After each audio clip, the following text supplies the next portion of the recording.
یہ جی بالکل وہ فیصل واوڈا صاحب نے خود ایک پریفرنس شو کی تھی کہ وہ شفٹ کرنا چاہتے ہیں سینٹ کے اندر، اور اس کے اوپر ڈسکشن ہوئی، دو رائے تھی، لیکن اس کے اوپر پھر یہی فیصلہ کیا گیا کہ ظاہر ہے وہ ایک وفاقی وزیر بھی ہیں، ایک لیڈنگ سپوکس پرسن ہیں پارٹی کے، بہت عرصے سے پارٹی کے ساتھ رہے ہیں، ایکٹیو کارکن رہے ہیں، تو اس لیے ان کی جو پریفرنس ہے اس کو سامنے رکھتے ہوئے یہ فیصلہ کیا گیا۔ اور اگر پارٹی نے اگری کیا، اس کا مطلب ہے کہ آپ لوگ اینٹیسپیٹ کر رہے ہیں کہ فیصلہ موافق نہیں آئے گا فیوچر میں جو آنے والا ہے، یہ پیش بندی کی ہے آپ لوگوں نے؟ فیصلہ کیا آئے گا اور ہو سکتا ہے وہ تو نہیں ہمیں پتا کہ فیصلہ کیا آئے گا، اور وہ آپ کو جیسے کو پتا ہے کہ وہ کوئی ڈسکوالیفیکیشن تو ہوتی نہیں ہے، اگر وہ فیصلہ آتا بھی ہے تو وہ کوئی ڈیبارمنٹ نہیں ہوتی، وہ ری الیکشن کی ایک کال ہوتی ہے، ان کے اوپر کوئی کرپشن کا کیس نہیں چل رہا، کوئی اس کے اندر ایسی چیز نہیں ہے کہ جس میں اگر فیصلہ ان کے خلاف آ جائے تو وہ پھر ساری زندگی الیکشن نہ لڑ سکے۔ ٹھیک ہے، اچھا تھوڑا آگے بڑھتے ہیں۔ یہ جو آپ لوگوں کی ویڈیو اسکینڈل کمیٹی ہے، اس پہ بھی بڑی تیزی سے کام ہو رہا ہے، میں دیکھ رہی تھی آج ایک اور بیٹھک ہوئی ہے،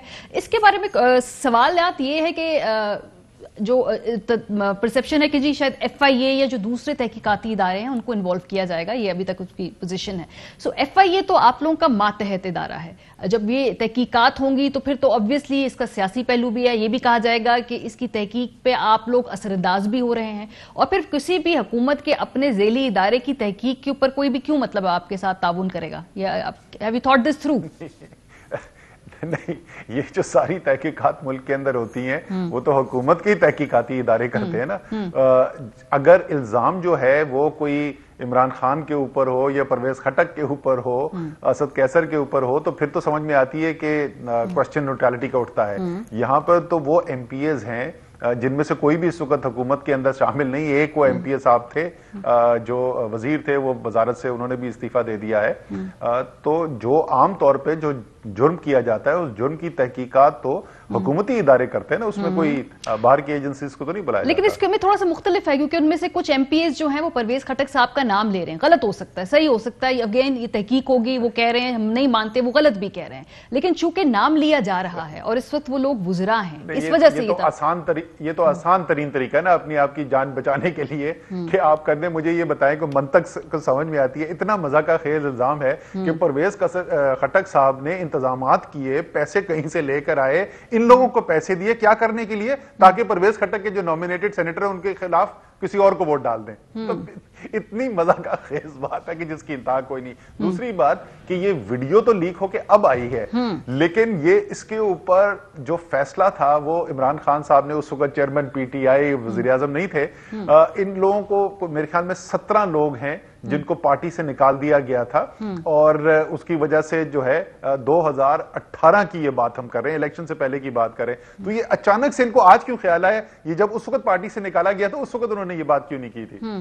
لیکن ایک اور بات بھی کہتے ہیں نا یہ اپوزیشن، وہ کہتے ہیں جی کہ جو ہمارا سینٹ کا الیکشن تھا جس میں چیئرمین شپ تھی، ڈیپٹی چیئرمین شپ تھی، اس میں بھی جو ہے اثر انداز ہوئی کچھ قوتیں، اور اس کے بعد ان کے ووٹ کٹے، اس میں ان کے اپنے ممبران obviously بڑا اونس ان پہ ہے کہ وہ خود تحقیق کریں، لیکن پھر آپ لوگ کو خیال ہے کہ ایک مکمل تحقیق ہو جانی چاہیے ہے اس الیکشن کی بھی، تاکہ فار گڈ جو ہے اس معاملے کو پیچھے چھوڑیں اور آگے چلا جائے؟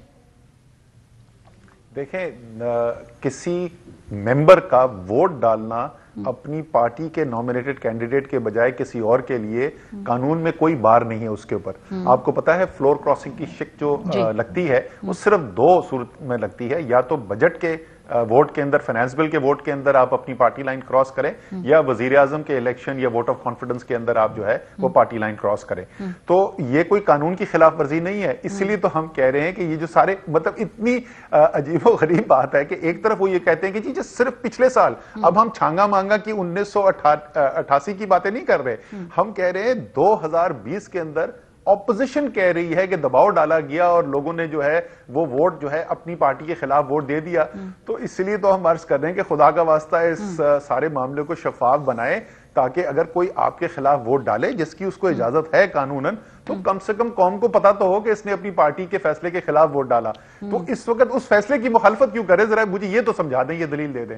ہاں، وہ مخالفت کو تو پرنسپلی وہ اگری کرتے ہیں، وہ بلکہ کہتے ہیں کہ وہ ہونا چاہیے، یہ طریقہ کار پہ ان کا اختلاف ہے، خاص طور پہ جو آپ نے 3 پرونگڈ اپروچ تھی، پہلے ترمیم کی بات بھی کی، پھر سپریم کورٹ بھی گئے، پھر آرڈیننس کی بات بھی ہوئی، تو وہ اس پہ شاید تحفظات ہیں۔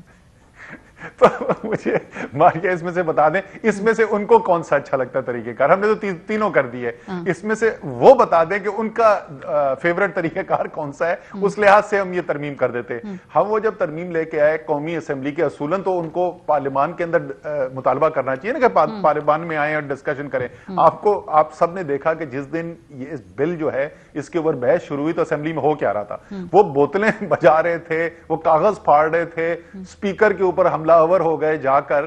سو اگر اس کے اصولی طور پہ اس کے ساتھ ہیں تو اس دن وہ سارا تماشا کیوں ہو رہا تھا, اس دن انہوں نے یہ کھڑے ہو کے بات کیوں نہیں کی. اور اس اصول کا مجھے کیا فائدہ کہ جب اصول پرکھنے کا وقت آیا, یعنی اس پر بل پر ووٹ ڈالنے کا, اس کے حق میں اس کے خلاف ووٹ آیا, تو اس وقت ان کے یہ سارا اصولی موقف کدھر گیا. نہیں بالکل ٹھیک بات ہے, پرنسپلی اس پہ ویک مورل گراؤنڈ پہ کھڑی ہیں وہ تمام لوگ جو اس وقت اگر یہ کام نہیں ہونے دیں گے, یہ بات بالکل درست ہے. لیکن صرف آپ کی اپروچ پہ ہم بات کریں نا کہ آپ لوگ تین طریقے سے, شاید کلیئرٹی نہیں ہے, یہ آپ کے اپنے حلقوں میں لوگ سوال کرتے ہیں جی کہ کون مشورے دے رہا ہے کہ بھائی یہ آرڈیننس لے آئیں, پھر سپریم کورٹ میں چلے جائیں, بیچ میں ترمیم والی بات بھی کر لیں, انگیج نہیں کیا اپوزیشن کو پہلے اس سے.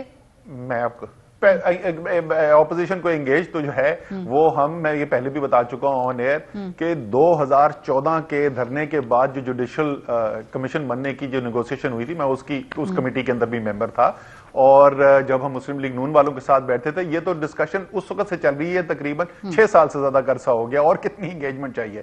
پھر جس وقت ہم لوگ بیٹھے تھے اکتوبر کے اندر ہمارا بل گیا ہوا ہے الیکٹورل ریفارمز کے اندر, انتخابی اصلاحات کے لیے, وہ اس وقت کمیٹی میں پڑا ہوا ہے, اس کے اوپر نہیں یہ انگیج کیے. پھر دسمبر میں جب ہم بیٹھے, جس وقت وہ فیٹف کے بل آ رہے تھے, تو اس وقت بھی میں سامنے بیٹھا ہوا تھا اور ہم نے بات کی کہ جناب اچھا چلے یہ بات کرتے ہیں کہ کن کن اصلاحات کے اوپر ہم بات کرنا چاہتے ہیں. انہوں نے کہا ہم بات ہی نہیں سننے کو تیار ہیں, سب سے پہلے آپ ہمیں NRO دیں گے, آپ جو ہے یہ نیب کا قانون بدلیں گے, اس کے بعد ہم بات کریں گے, ورنہ ہم کرتے ہی نہیں, پاکستان بلیک لسٹ میں جاتا ہے تو جائے بے شک.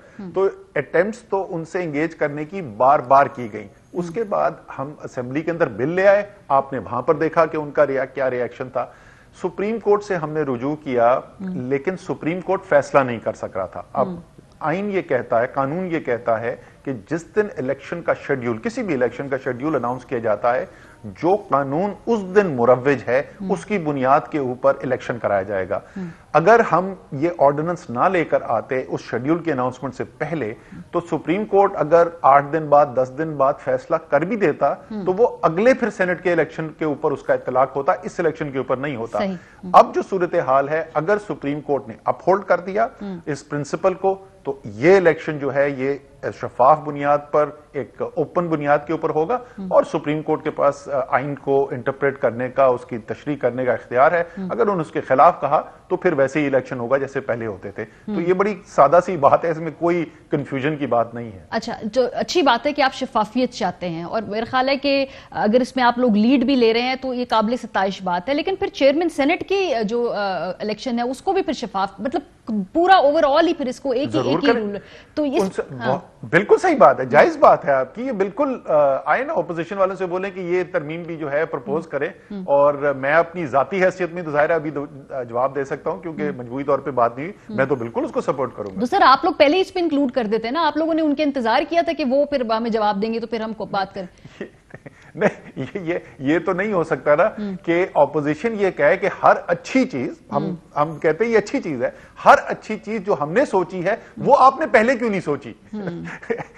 قانون سازی تو ایسے ہوتی ہے نا, میں ایک قانون لے کر جاتا ہوں, مسودہ لے کے جاتا ہوں, آگے سے اس کے اندر ترامیم جو ہے وہ تجویز کی جاتی ہیں, بحث مباحثہ ہوتا ہے, کچھ ترامیم کے اوپر اتفاق ہو جاتا ہے, کچھ کے اوپر نہیں ہوتا, اور پھر ووٹنگ ہوتی ہے. یہ تو ہر قانون بنانے کا سادہ سا ذریعہ یہ ہے. یہ کوئی نرالا قانون ہے کہ جس کے اندر تجویز نہیں دی جا سکتی ترمیم؟ نہیں بالکل نہیں, لیکن لاجیکل سوال ہے کہ جب اب ہم کہیں گے کہ تمام الیکشن شفاف ہوگا تو پھر اگلا سوال تو ہر کوئی یہ پوچھے گا تو پھر چیئرمین اور ڈپٹی چیئرمین کا کیوں نہیں؟ یہ تو ڈیبیٹ کی تو ضرور کریں نا, ہم کب روک رہے ہیں. ہم یہ کہہ رہے ہیں, آپ یہ نہیں سن لیے نا سوال, آپ کا سوال یہ ہے کہ ہاں آپ یہ تو کہہ رہے ہیں اچھا آئیڈیا, لیکن آپ کو پہلے کیوں نہیں آیا تھا؟ بھائی نہیں آیا تھا ہمیں خیال یار, آپ کو بڑا اچھا خیال آیا ہے. میں جیسے بتا رہا ہوں تمام قانون سازی ایسے ہی ہوتی ہے, ہر اچھے خیال کے مالک ہم نہیں ہیں.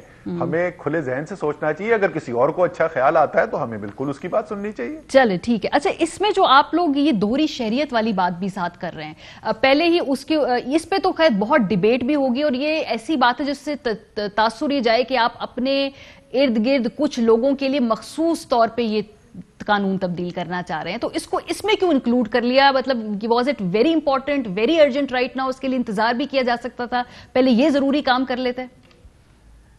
دیکھیں یہ انتخابی اصلاحات کا جو عمل ہے, اور یہ بھی آپ نے دیکھ لیا, وہ جو چند قریبی لوگ جن کی آپ بات کریں جس کی وجہ سے سارا طوفان کھڑا ہوا تھا, وہ آپ نے دیکھ لیا کہ تحریک انصاف کی کینڈیڈیٹس کی فہرست آ گئی ہے اور وہ چند قریبی افراد اس میں شامل نہیں ہیں, تو یہ تو اب آپ اس کو فارغ کر دینا کہ یہ کسی شخص کے لیے کیا گیا تھا. تحریک انصاف کا جو سپورٹ بیس ہے, تحریک انصاف کی جو سیاست ہوئی ہے, اس کے اندر باہر رہنے والے غیر ملکی مقیم پاکستانی جو ہیں, غیر ملکوں میں مقیم پاکستانی, انہوں نے ایک بہت بڑا کردار ادا کیا ہے. انہوں نے اپنے پیسے سے فنڈنگ کی ہے پارٹی کی, انہوں نے سوشل میڈیا پہ ہمارے لیے جنگ کی ہے, الیکشن کیمپین میں ادھر آ کے کام کیا ہے. اور یہ تحریک انصاف کا ان سے رشتہ ہے. پاکستان کا ان سے کیا رشتہ ہے کہ آج پاکستان کے جو زرعی مبادلہ کے ذخائر ہے, اگر اس کے اندر سے یہ غیر ملکی جو ریمیٹنسز پاکستانی وہاں سے بھیجتے ہیں وہ نکال دیں تو پاکستان جو ہے وہ اپنا ملک نہیں چلا سکتا. تو ہم یہ چاہتے ہیں, اور آپ بھی جانتی ہیں, میں بھی جانتا ہوں, یہ باہر بیٹھے ہوئے ہوتے ہیں. میں بھی ایک وقت میں غیر ملکی پاکستانی تھا, میں کینیڈا میں جب کام کرتا تھا, تو اس وقت جب بیٹھے ہوتے ہیں باہر تو پاکستان کے لیے دل آپ کا اور بھی دھڑکتا ہے. ہم صرف یہ کہہ رہے ہیں تجویز کہ الیکشن میں حصہ لینے کا موقع دیں. اگر کامیاب ہو گئے اور آپ نے اوتھ اٹھانا ہے, اپنے اسمبلی کا ممبر بننا ہے, تو اس سے پہلے آپ شہریت اپنی چھوڑ دیں. تو منتخب جو نمائندہ ہوگا, جو اسمبلی میں بیٹھے گا, جو قانون سازی کرے گا, وہ دوہری شہریت نہیں رکھ سکتا, لیکن الیکشن میں حصہ لینے کا موقع ان کو ضرور دے دیں. ٹھیک ہے, اچھا آگے بڑھتے ہیں تھوڑا سا مختلف موضوع پہ, کیونکہ ابھی میں نیچے دیکھ رہی ہوں ٹکر چل رہے ہیں, شاید پیٹرول کی قیمتیں آپ لوگ دوبارہ بڑھانے لگے ہیں, کوئی چوتھی پانچویں دفعہ ہونے لگا ہے یہ اس سال کے آغاز سے. بہت مجبوری ہے, کرنا پڑے گا یہ, اور مزید اس سال ہم دیکھیں گے بتدریج قیمتیں بڑھنی ہی ہیں. یہ مجھے تو پہلی بات نہیں پتا کہ قیمت بڑھ رہی ہے کہ نہیں بڑھ رہی. اس کا طریقہ کار یہ ہوتا ہے, اوگرا ایک کیلکولیشن کرتا ہے, اس کیلکولیشن سے وہ پیٹرولیم منسٹری کے پاس جاتی ہے. پیٹرولیم منسٹری اپنی ریکمنڈیشن جو ہے وہ فائنانس منسٹری کو بھیجتی ہے, اور فائنانس کی ریکمنڈیشن کے ساتھ وزیر اعظم پر فیصلہ کرتے ہیں. وہ پہلے مہینے میں 1 دفعہ ہوتا تھا, وہ مہینے میں 2 دفعہ ہوتا ہے. اگر عالمی قیمتوں میں اضافہ ہو رہا ہے تو پیٹرول کی قیمتیں جو ہیں وہ بڑھتی ہوئی نظر آتی ہیں, اور ہم نے پچھلے سال بھی ایسا دیکھا کہ ہم نے قیمت بڑھتی ہوئی بھی نظر آئی اور تیزی سے کم ہوتی ہوئی بھی نظر آئی. تو بنیادی طور پہ تو عالمی منڈی میں جو قیمت ہے اس کی بنیاد کے اوپر, اور جو ہمارے ایکسچینج ریٹ ہے, روپے اور ڈالر کا جو پیرٹی ہے, ان 2 چیزوں کی وجہ سے بنیادی تبدیلی آتی ہے. پچھلی جو 2 دفعہ اضافہ کیا گیا اس کے اندر جو اوگرا کی کیلکولیشن تھی اس کے مطابق مکمل اضافہ نہیں کیا گیا, اور اس اضافے کو کم ایسے کیا گیا کہ ٹیکس کی مد کے اندر کمی کی گئی. تو جو پیٹرولیم ڈیولپمنٹ لیوی 30 روپے تک چلا گیا تھا وہ 21 اور 22 روپے پر لے آئے ہیں. اب دیکھیں کیا پرائم منسٹر فیصلہ کرتے ہیں. یہ تو پرابلی ابھی اس وقت سمری چلی ہوگی, اوگرا کی سمری چلی ہوئی ہے, اور 16 روپے مہنگا کرنے کی تجویز ہے. obviously اتنا تو نہیں ہوگا, اس سے کم ہی ہوگا, لیکن وہ آپ لوگوں نے پچھلے مہینے اس کو اکٹھے نہیں کیا تھا, یکمشت توڑ کے 2 مرتبہ کر لیا تھا, تو مور اور لیس اسی کے قریب ہو گیا. بجلی کے بارے میں بتا دیجیے, یہ بہت سارے لوگوں نے سوالات پوچھے ہیں کہ بجلی کی قیمت جو ہے, جب گرمیاں بھی آ رہی ہیں تو اب کیا سچویشن ہے, بجلی کی جو قیمت ہے مزید بڑھے گی, یا ابھی جو آپ نے بیس پرائس بڑھائی ہے یہ اس پہ کچھ عرصے رہے گا اکتفا؟ اچھا نہیں, میں پہلے تو پیٹرولیم کا دوبارہ سے آپ کو بول دوں, جو آپ کہہ رہی ہیں کہ 2 قسط میں کر دیا, ایسا نہیں ہے. میں دوبارہ آپ چیک کر سکتی ہیں فیکٹ, جو 30 روپے پہ پیٹرولیم لیوی تھی وہ اب 21 اور 22 روپے ہو گئی ہے پیٹرول اور ڈیزل کے لیے. سو 8 سے 9 روپے کی کمی کی گئی ہے ٹیکس کے اندر اس قیمت کو روکنے کے لیے. بجلی کی جو اضافہ ہے جی, یہ تو بڑی ہم تفصیل سے پہلے بتا چکے ہیں کہ جو معاہدے کر کے گئی تھی پچھلی حکومت, اس کی بنیاد کے اوپر, اس میں 1 پیسہ بھی وہ شامل نہیں ہے کہ تحریک انصاف کی حکومت کا کوئی نیا فیصلہ ہو, اس کے مطابق جو قیمت بڑھانے کی ضرورت تھی وہ تقریباً 3 روپے 70 پیسے کے قریب بنتی تھی, اور یہ 1 سال پہلے بڑھا دینی چاہیے تھی. کیونکہ مہنگائی کا زور تھا, اس لیے وزیر اعظم نے فیصلہ کیا کہ ہم اس قیمت کو ابھی نہیں بڑھا سکتے, اور اس کو مؤخر کیا گیا. اب کیونکہ مہنگائی کی شرح کے اندر کمی آنی شروع ہوئی ہے, آپ کو پتا ہے پچھلے 4-5 ماہ سے جو کنزیومر پرائس انڈیکس ہے جو افراط زر کو ناپتا ہے, اس کے اندر بتدریج کمی آئی ہے, تو اضافہ کیا گیا ہے, لیکن ابھی بھی جو مکمل اضافہ بنتا تھا ان منصوبوں کے مطابق جو مسلم لیگ نون سائن کر کے گئی تھی اس سے تقریباً آدھا اضافہ کیا گیا ہے. اچھا آخری کوشچن یہ ویکسین سے متعلق ہے کیونکہ میں پڑھ رہی تھی کہ اب پرائیویٹ جو فرمز ہیں وہ لے کر آئیں گی ویکسین, اور ظاہر سی بات ہے سرکاری طور پہ تمام بوجھ نہیں اٹھا سکتے, پریگمیٹک بات ہے, ہر کسی کو سرکار ویکسین نہیں لگا سکتی, لیکن جو اس میں قیمتوں کی تعین کا بات کی گئی کہ شاید آپ لوگ کیپ نہیں رکھیں گے یا اس کو کنٹرول کرنے کے کیا میکنزم کوئی ہے یا نہیں ہے, ذرا یہ کلیئر کر دیجئے. اچھا پہلی بات تو یہ میں واضح کر دوں کہ نہیں ایسا نہیں ہے, یہ فیصلہ اس لیے نہیں کیا گیا کیونکہ حکومت بوجھ نہیں اٹھا سکتی. جو پاکستانی بھی ویکسین لگانا چاہے گا اس کو حکومت پاکستان مفت میں ویکسین فراہم کرے گی.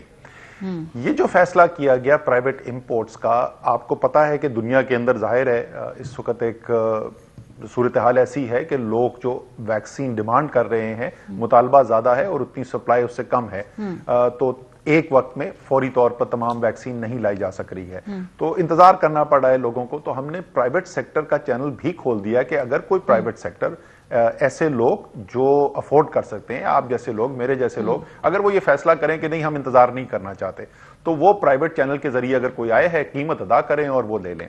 پرائس کے اس کا مسئلہ یہ تھا کہ اس وقت جو ہے انٹرنیشنل بینچ مارک پرائس ہے کوئی نہیں, تو اسی وجہ سے یہ فیصلہ رکا ہوا تھا اور پرائیویٹ سیکٹر کی امپورٹ نہیں ہو رہی تھی. تو پھر اس لیے الاؤ کیا گیا کہ جب تک یہ بینچ مارک اسٹیبلش نہیں ہوتا جس کی بنیاد کے اوپر یہ فکس کیا جائے کہ یہ پرائس اس سے زیادہ نہیں ہو سکتی, تو وہ اوپن رکھ دیا گیا ہے.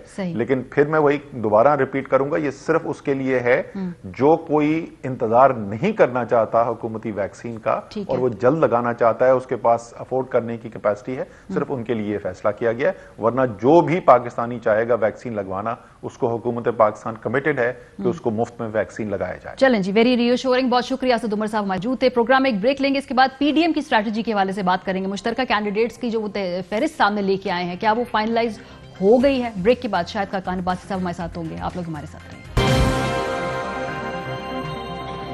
Welcome back. جو سینٹ الیکشن کے امیدوار اناؤنس کیے گئے ہیں پاکستان تحریک انصاف کی جانب سے, اس پہ ہم نے پہلے سیگمنٹ میں بات کی. اب ذرا پی ڈی ایم کے حوالے سے بات کرتے ہیں. آج یوسف رضا گیلانی صاحب, بڑا تاریخی سا منظر تھا, وہ جا کے اپنے نامینیشن پیپرز فائل کر رہے تھے اور ساتھ اس وقت کے سابق 2 وزراء اعظم کھڑے تھے. بڑی آئرونک سی بات بھی, کیونکہ یوسف رضا گیلانی صاحب کو نکالنے میں ہی پی ایم ایل این نے کافی اس وقت ایکٹیو کردار ادا کیا تھا, لیکن پالیٹکس میں ہر روز حلیف اور جسے کہتے ہیں نا حریف, وہ سیم نہیں رہتے. بہرحال پی ڈی ایم کے جو کینڈیڈیٹس ہیں ان کا کیا سٹیٹس ہے, میکنزم طے کر لیا ہے یا نہیں کیا؟ اس کے علاوہ مریم صاحبہ نے آج جو تقاریر کی اس پر بھی بات کریں گے. شاہد خاقان عباسی صاحب ہمارے ساتھ موجود ہیں. بہت شکریہ شاہد صاحب. یہ یوسف رضا گیلانی صاحب فی الحال آپ کے مشترکہ کینڈیڈیٹ ہے, لیکن جو باقی لسٹ میں نام ہے پیپلز پارٹی کے, پی ایم ایل این کے, اس پہ بھی ایڈجسٹمنٹ ہوگی یا وہ اپنی اپنی سیٹوں پہ لڑیں گے؟ ذرا تھوڑا سا بتائیے, ابھی تک طے کر لیا ہے طریقہ کار؟ نہیں, ہر جگہ مختلف ہے.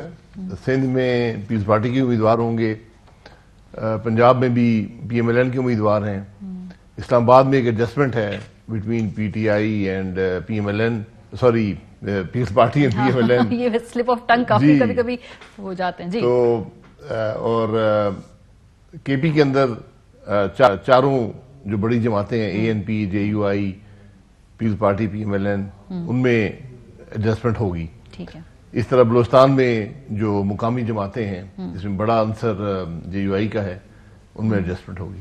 اچھا, تو یہ طے ہو گیا ہے بالکل. اب اس میں اور جو مشترکہ یہ پرنسپلز طے ہو گئے, پھر وہ باقی مقامی سطح پر وہ آپس میں سیٹلمنٹ کر لیں گے. ٹھیک ہے, میکنزم ابھی اس میں چھوٹے چھوٹے ووٹ کی بات ہوتی ہے. ٹھیک ہے. اچھا, تھوڑا آگے بڑھتے ہوئے ہم بات کرتے ہیں جو حکومت آئینی ترمیم لانے کی کوشش کر رہی ہے.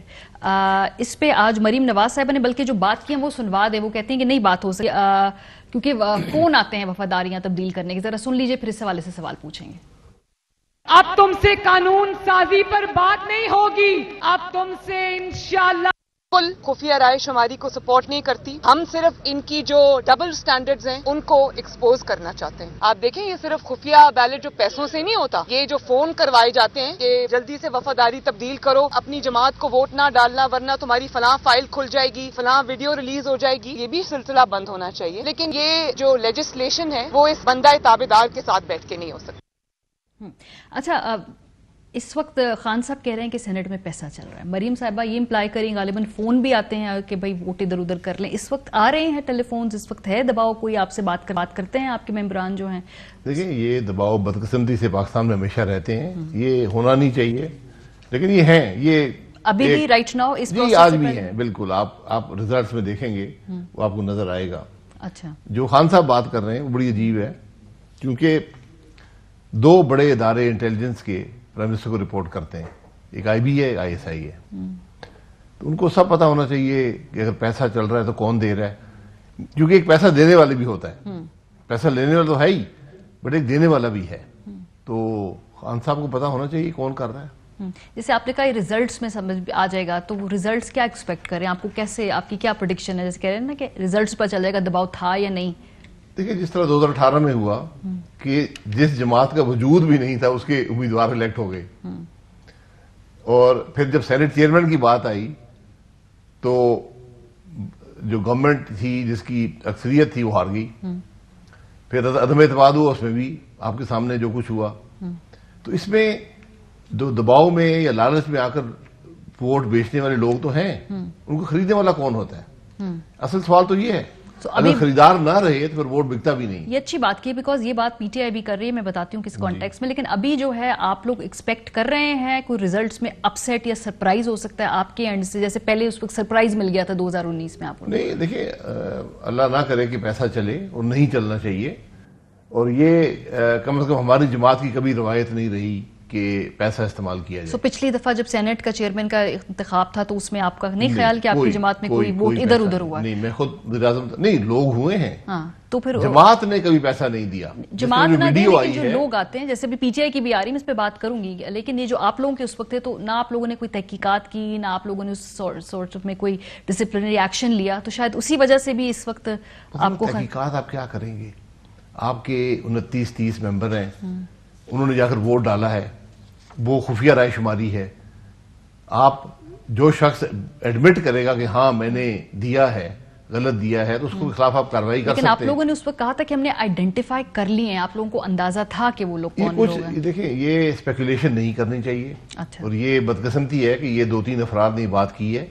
ایسی بات جب تک ثبوت نہ ہو تو نہیں کرنی چاہیے, اور اگر جب آپ کے پاس بات ہو تو پھر کارروائی کریں. تو میرے پاس کوئی ایسے شواہد نظر نہیں آئے کہ کسی شخص نے کہا ہو کہ میں نے, کیونکہ یہ تو ایڈمٹ کرنے پر ہی یہ ہوگا, ورنہ ہم ووٹ تو چیک کر نہیں سکتے. لیکن جس سے پاکستان تحریک انصاف نے کچھ ویڈیوز جو ان لوگوں کے سامنے آئی, اس کے بعد تحقیقات کر رہی ہیں وہ, اس میں بھی میرا خیال ہے کہ یہ بات بھی بڑی امپورٹنٹ ڈسکس کرنا کہ جن لوگوں نے سینیٹرشپ حاصل کی ان ووٹس کے بیسس پہ, ان کو بھی کنڈیم کرنا ضروری ہے, اور میرا خیال ہے اس کیس میں وہ پیپلز پارٹی سے ان کا تعلق ہے. محترمہ تحقیقات کس چیز کی کر رہے ہیں؟ ووٹ پیسے دینے والا بھی PTI والا, یہ کیسے اس ویڈیو سے, پیسے لینے والے بھی اس ویڈیو سے کیسے اسٹیبلش ہو رہا ہے کہ وہ PTI والے پیسے دینے والے, وہ جو ممبران ہیں, ممبران جو ہیں وہ خود کہہ رہے ہیں, وہ ان کی انٹیگریٹی کو کوسچن کرتے ہیں, کیونکہ وہ پہلے بھی حلف اٹھا چکے ہیں, اس وقت بھی انہوں نے غلط سارے کہہ رہے ہیں, جو اس میں ویڈیو پہ موجود ہے ان کو بلا کر پوچھ لیں. اس نے بڑا اوپنلی کہا ہے کہ یہ جو سینیٹر الیکٹ ہوا تھا اس نے پیسے دیے ووٹ کے لیے نہیں, بلکہ ہم الیکشن لڑ سکیں, اور اس نے براہ راست اس وقت کے چیف منسٹر کا نام لیا ہے جو آج ملک کے وزیر دفاع ہیں, اور جس جگہ وہ ہو رہا ہے جو اس وقت کے KP کے اسپیکر تھے آج قومی اسمبلی کے اسپیکر ہیں. اچھا, اس کے بارے میں کہتے ہیں کہ وہ گھر وہ نہیں ہے, وہ گھر ایک اسلام آباد میں ایک اور شخصیت کا گھر ہے. میں پھر گزارش کروں گا کہ جی بڑی دیر بعد یاد آتی ہے, کیونکہ بات تو جو کی جاتی ہے نا اس سے شک اور شبہ پیدا ہوتا ہے. بینیفیشری تو اس میں پیپلز پارٹی ہے نا, بینیفیشری جو بھی ہے اس کو نکالیں. پھر ابھی جو باتیں سامنے آئی ہیں کہ جو ایک مسلم لیگ کے جو سینیٹر تھے ان کو PTI نے ووٹ دے کر جتایا ہے, یہ ووٹ کیوں دیے؟ یہ اتنی عجیب باتیں ہیں جو اب سامنے ختم کریں نا یہ معاملہ. آپ گورنمنٹ اگر کہہ رہی ہے آئینی ترمیم پہ ہمارے ساتھ بات کر لے تو ختم کر لیں معاملہ, بجائے اس کے کہ آپ کہیں کہ ہم نے کرنی ہی نہیں ہے. آپ اپنی تجاویز لے کر آ جائیں اور اس کو ونس اینڈ فار آل, تاکہ یہ ایشو اتنا آسان نہیں ہے. ایشو گہرا ہے. آئینی ترمیم تو چلی گئی ہے نا, آئینی ترمیم تو بدنیتی پر مبنی تھی, وہ تو اب ختم ہو گئی. اب کورٹ کو موو کیا ہوا ہے, اور دنیا کی تاریخ میں پہلا موقع ہے کہ ایک ملک میں ایک قانون بنا ہے کہ جب کورٹ کا فیصلہ آیا اور وہ اس کے حق میں آیا تو یہ قانون لاگو ہو جائے گا. اس میں ذرا اس پہ ایک ڈیبیٹ کرا لیں اسمبلی کے اندر, تو اس میں حقائق سامنے آ جائیں گے. یہ پاسبل نہیں ہے کہ آپ ایک الیکشن کو اوپن کر سکیں. یہ الیکشن کے جو بنیادی پرنسپل ہوتا ہے سیکریسی دا بیلٹ کا، اس کے خلاف ہے۔ اگر ہم یہ سمجھتے ہیں کہ ہمارے ملک میں وہ لوگ جو عوام کی ووٹوں سے منتخب ہوئے ہیں، ایم این ایز اور ایم پی ایز، جو ووٹر ہیں سینیٹرز کے، جو اس ملک کی کابینہ کے رکن ہیں، جو اس ملک کو چلانے والے ہیں، اگر ان پہ آپ ایک ووٹ کی بھی اعتماد نہیں کر سکتے تو پھر اب ان پہ ملک کو چلانے کا اعتماد کیسے کریں؟ یہ فروری 2015 سے میرے پاس ایک اخباری تراشا موجود ہے، بیکاز اس وقت ایک 22ویں آئینی ترمیم تھی جس میں ووٹ خریدنے کا مکروہ کاروبار مل کر روکنا ہوگا۔ اس وقت کے وزیر اعظم نواز شریف صاحب تھے، اور اس میں جو خبر میں لکھا ہوا ہے نیچے کہ پیپلز پارٹی JUI اس آئینی ترمیم کے اس وقت مخالف تھے، متحدہ ANP functional league, Tehreek Insaf, Jamaat Islami اس وقت حامی تھے، PTI نے اس وقت یہ شرط رکھی تھی کہ ترمیم پیش ہونے پر وہ ہوگی تو وہ ایوان میں آئیں گے۔ ویسے بڑا یہ ایک انٹرسٹنگ اس وقت تھا۔ بعض افراد پیسے کے زور پہ الیکشن لڑنا چاہتے ہیں، ضمیر فروشی کو روکنا، انتخابی عمل صاف شفاف بنانا، یہ کام ہمارے اختیار میں ہے۔ یہ وزیر اعظم نے اس وقت پارلیمانی رہنماؤں سے بالکل درست بات ہے جی۔ اور آئین کو جب بھی امینڈ کرنا ہوتا ہے تو ایک پارلیمانی کمیٹی بنائی جاتی ہے، اس میں حکومت اپنی سوچ رکھتی ہے کہ ہمارا یہ خیال ہے، اس میں پھر تمام جماعتیں آ کر اس کو ڈسکس کرتی ہیں۔ لیکن پرنسپلی تو آپ یہی کہہ رہے ہیں نا کہ ووٹ خریدے جاتے ہیں، لوگ بکتے ہیں، اس کو روکنا ہوگا۔ ٹرسٹ والی جو بات کر رہے ہیں وہ تو کوشش تو آپ کر چکے ہیں نا۔ اس کو روکنا بیلٹ کو اوپن کرنے میں نہیں ہے۔ پھر کیا طریقہ کار ہوگا؟ طریقہ کار آپ بنا سکتے ہیں، میں یہی کہہ رہا ہوں، طریقہ کار جو ہے وہ بات ہے جو PDM کر رہی ہے کہ جب ملک میں آئین کے مطابق ملک چلے گا، الیکشن چوری نہیں ہوں گے، ایوانوں میں وہ لوگ آئیں گے جو عوام کی حقیقی نمائندے ہیں، جن کا عوام احتساب کرتے ہیں، یہ سب کچھ رک جائے گا۔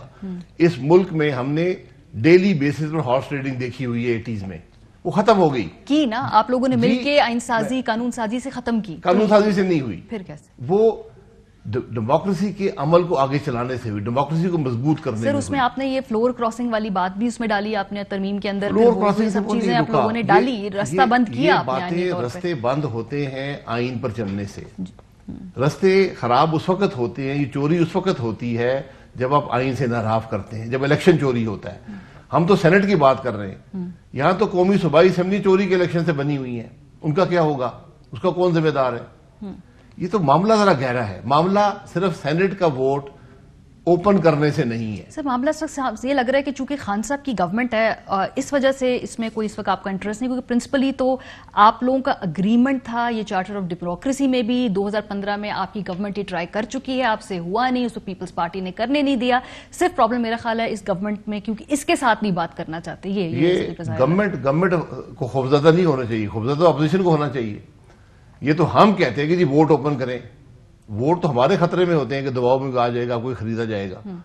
بات یہ راستہ اس سے بھی برا ہے جو آپ کرنا چاہتے ہیں۔ میں اس کے حق میں ہوں کہ آپ پاکستان کے سارے بیلٹ اوپن کر دیں، چلیں یہ کر دیں، قومی صوبائی بلدیاتی سینٹ سب اوپن کر دیں، بالکل ٹھیک ہے۔ دھاندلی کا الزام، ووٹیں باہر لگی ہوں گی، ہر آدمی جا کر دیکھ لے گا، وہ کہیں گے ماریا بی بی نے کدھر ووٹ دیا، یہ جی انہوں نے اس کو ووٹ دیا، بڑی اچھی بات ہے، ٹھیک ہے، اس پہ آ جائیں۔ بات ایک بیٹھ کر پارلیمانی کمیٹی میں ڈسکس ہوتی ہے، 22 منٹ میں پاس کرنے سے کمیٹی میں اور قومی اسمبلی میں کوشش کرنے سے یہ پاس نہیں ہوگی۔ آپ لوگ تو کہہ رہے ہیں ہم تو بات کرنے کو تیار ہی نہیں۔ اس دفعہ جو ہم نے پچھلے ہفتے قومی اسمبلی میں مناظر دیکھے، مجھے تو بظاہر کسی کو بھی نہیں لگتا کہ اس کے اندر سے کوئی لیجسلیشن اس وقت پاس ختم ہو چکی ہے۔ یہ سسٹمیٹکلی، یہ انٹینشنلی مفلوج ہے اس وقت، کیونکہ اپوزیشن نے بھی سوچ لیا کہ اب کرنے نہیں دینا، اپوزیشن کو تو چلنے بھی بات نہیں کرنے کا دینا۔ جب موقع نہیں ملے گا پھر اپوزیشن جو کرے گی اس نے کرنا ہے۔ آپ کبھی اسمبلی کے اجلاس کو دیکھیں، 2.5 سال ہو گیا ہے، ایک مسئلہ ڈسکس نہیں ہو سکا۔ جس اسمبلی کا سپیکر چور کی طرح آتا اور چور کی طرح جاتا ہو، جس کا کوئی ایجنڈا نہ ہو، جس کی کوئی پارلیمانی بزنس ایڈوائزری کمیٹی میں جو فیصلے وہ امپلیمنٹ نہ ہوں۔ پارلیمان کی روایات موجود ہیں، پارلیمان کے رولز موجود ہیں۔ پچھلے جب یہ جھگڑا ہوا کس بات پہ ہوا؟ 8 وزراء نے ایک دوسرے کو ٹائم دیا، ایک نے گالیاں دی، اس نے کہا نہیں اب میرا دوسرا بھائی گالیاں دے گا، تم گالیاں دے لو، اس نے ختم کیا، تیسرے نے گالیاں دی، اس نے ختم کیا، 8 وزیروں نے تقریر کی خود ایک دوسرے کو ٹائم دے کر۔ اس طرح اسمبلی نہیں چلتی۔ فی الحال ٹھیک ہے، میں اس بات میں اگریمنٹ میں کروں گی آپ سے کہ حکومت کی زیادہ ذمہ داری ہوتی ہے، ان کو بڑا دل دکھانا، ان کو اپنی لیجسلیشن کے اوپر اپوزیشن کے ساتھ بیٹھ کے کنسنسس بلڈ کرنا ہوتا ہے، اگریمنٹ ہے اس بات کا۔ لیکن ابھی فی الحال اب آپ کو لگتا ہے کہ یہ الیکشن جو ہے اوپن بیلٹ سے ہونا چاہیے ہے یا نہیں ہونا چاہیے؟ پرنسپلی چھوڑ دیں حکومت کیا کرے گی. الیکشن کوئی بیلٹ الیکشن بھی اوپن بیلٹ سے نہیں ہونا چاہیے. پہلے آپ لوگ کوشش کیوں کر رہے تھے کہ یہ پہلے سے وہ طریقہ ڈھونڈ رہے تھے کہ یہ ریگنگ نہ ہو. نہیں، ساگڈر صاحب از ویری کلیئر، انہوں نے اس وقت اوپن بیلٹ کا لفظ استعمال کیا ہوا ہے اپنی تقاریر کے ٹھیک ہے، تو پھر نہیں مانا گیا، بات ختم ہو گئی. نہیں ہو نہیں پایا کیونکہ پیپلز پارٹی نہیں کر رہی تھی، باقی جماعتیں میں نہیں یہی کر کہہ رہی رہا ہوں نا، تھیں. دیکھیں آپ کی رائے ہوتی ہے، آپ دوسرے کی مشاورت جب کرتے ہیں آپ کو پتہ چل جاتا ہے کہ نہیں ہونا چاہیے. اگر اسحاق ڈار کوشش کر رہے تھے، اگر میں اس کمیٹی میں ہوتا میں بھی اس کی مخالفت کرتا. سر چارٹر آف ڈیموکریسی میں جو آپ نے 23ویں شک رکھی ہے وہ بھی اس وقت بیٹھ کے اس سے کنسلٹیشن سے آپ لوگوں نے اس میں ڈالی تھی، اس وقت بھی کلیئرٹی نہیں. دو جماعتوں کے درمیان دیکھیں کلیئرٹی آتی ہے جب آپ پارلیمان میں بیٹھتے ہیں، کچھ کرنے کی پوزیشن میں ہوتے ہیں. 18ویں ترمیم بھی آئی، اس کے بعد الیکٹورل ریفارمز بھی آئی. یہ چیز نہیں ہو سکی کیونکہ اس پر کنسنسس نہیں قائم ہو سکا. ٹھیک ہے، آج بھی میں کہتا ہوں اگر آپ کو بہت شوق ہے سارے بیٹھ جائیں. الیکشن سینٹ کے 3 سال بعد ہوتے ہیں، کوئی ایسی بڑی قیامت نہیں آ رہی کل پرسوں، تو بیٹھ جائیں فیصلہ کر لیں. لیکن یہاں بیٹھنے کا ماحول نہیں ہے. جب پارلیمان کو آپ نہیں چلائیں گے، جب اپوزیشن کو بولنے کا موقع نہیں دیں گے، عوام کی تکلیف کی بات نہیں کرنے دیں گے، پھر یہ چیزیں نہیں ہوتی. اچھا آج جو بلاول بھٹو زرداری صاحب تو بڑے کنسسٹنٹلی بات کر رہے ہیں کہ ان ہاؤس چینج لے کر آنا ہے. 2-3 دفعہ اپنے اس موقف کو چکے ہیں. پی ڈی ایم اس پہ ابھی حتمی فیصلہ اپنا دے گی. اس سے پہلے شہباز شریف صاحب بھی جب وہ پارلیمنٹ میں آیا کرتے تھے تو ان کی ایک تقریر ہے غالباً وہاں پہ غالباً، لیکن ان کا بڑا سٹانس اس پہ کلیئر تھا کہ جی ان ہاؤس چینج ہی ہونا چاہیے. ذرا سن لیجئے بلاول اور شہباز صاحب کا ورژن. جتنی جلدی ان ہاؤس چینج لائی جائے اور عمران خان نیازی اس سے جتنی جلدی جان چھڑائی جائے اتنا بہتر ہوگا. میں پورا کانفیڈنس کے ساتھ کہہ سکتا ہوں کہ یہ وزیر اعظم نہیں رہے گا. اگلے سال تک انشاءاللہ تعالی ہمارا نیا وزیر اعظم ہوگا، نیا انتخاب. سو یہ 2019 کی بات ہے. ان ہاؤس چینج کے حوالے سے پی ایم ایل این نے فیصلہ کر لیا ہے کیونکہ آج کچھ ٹی وی پہ ٹکر چل رہے تھے، لیکن آبویسلی تصدیق تو آپ لوگ کر سکتے ہیں تردید، کہ عدم اعتماد کی تحریک لینے جو پیپلز پارٹی کی جو تجویز ہے اس سے آپ اگری کر رہے ہیں؟ دیکھیں پی ڈی ایم میں مشاورت ہوگی. اگر پیپلز پارٹی کو ایسی دلیل دے سکے کہ ملک کے مسائل کا حل عدم اعتماد میں ہے تو ہم ان کے ساتھ ہیں. مشاورت سے اگر پی ڈی ایم فیصلہ کرتی ہے، لیکن میری ذاتی رائے اور میری جماعت کی رائے جو میں نے ابھی تک دیکھی ہے وہ یہی ہے کہ ہمیں اس خراب نظام کا حصہ بننے کی کوئی ضرورت نہیں ہے. ہم تو نظام کی تبدیلی کی بات کر رہے ہیں، ہم عدم اعتماد کی بات تو نہیں کر رہے. عدم اعتماد کر کے پھر اسی نظام میں شامل ہو جائیں گے جو چوری شدہ نظام ہے. اس لیے یہ بات ذرا اس سے بڑی ہے. لیکن میں پھر یہ کہوں گا کہ بات سننی ہر ایک کی، ان کی دلیل کو سننا. یہ اس سے پہلے جو سینٹ کے انتخابات تھے اس میں ہماری پارٹی کی اکثریتی رائے تھی حصہ نہیں لینا چاہیے، لیکن جب دلائل سامنے آئے، پیپلز پارٹی نے دیے، دوسری جماعتوں نے دیے، حصہ آ گیا. تو اسی نظام میں آ گئے نا دوبارہ سے جو آپ کا بھی کنسرن ہے کہ بھائی ہم کریں گے. اس نظام میں نہیں، سینٹ مستقل ہاؤس ہوتا ہے. اچھا وہ رہے گا. سو اس میں کوئی چوری نہیں ہوئی ابھی تک، اس میں کوئی مینڈیٹ وغیرہ چوری نہیں ہوا جو موجودہ سینٹ ہے جس حالت میں. نہیں، اس میں تو مینڈیٹ جو چوری ہوا ہے وہ اسی نظام میں آپ دوبارہ جی ہم اس میں کم از کم ایسے لوگوں کو نہ آنے دیں جو عوام کے نمائندے نہیں ہیں. ہم اپنی پوری کوشش تو کریں نا. ٹھیک ہے، لوگ بیٹھے ہوئے ہیں جو چوری شدہ لوگ ہیں، سب جانتے ہیں کون سے لوگ ہیں. تو ہم نے ان کا راستہ روکنا ہے، اس لیے اس میں آئے. یہ دلائل وہاں دیے گئے. اب اگر کوئی دلیل دے سکتا ہے کہ ملک کے مسائل کا حل ایک عدم اعتماد کر کے اس متنازع نظام میں جو چوری شدہ الیکشن کا نتیجہ ہے اس میں شامل ہونا ہے تو ہم سننے کو تیار ہیں. ٹھیک ہے. اچھا لانگ مارچ جو ہے اس کا آپ لوگوں نے فائنل جو روٹ ہے وہ طے کر لیا ہے؟ کیونکہ آج مریم بی بی نے فیض آباد کا نام لیا تو غالباً پہلا پڑاؤ فیض آباد ہوگا، اس سے آگے پیچھے بھی جانا ہے یا فیض آباد ہی کی؟ اس کے اسلام آباد کے راستے میں پنڈی آتا ہے. فیض آباد جو ہے پنڈی اسلام آباد دونوں کا حصہ ہے، تو وہیں سے لانگ مارچ آئے گا. لانگ مارچ 26 کو شروع ہوگا پاکستان کے مختلف علاقوں سے.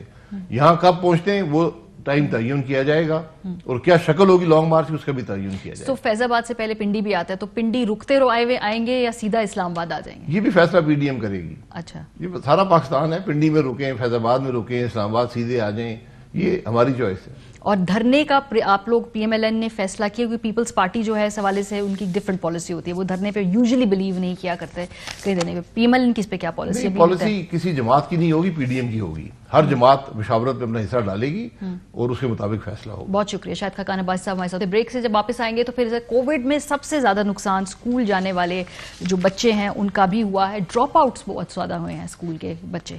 بریک کے بعد پھر بات ہوگی ہمارے ساتھ.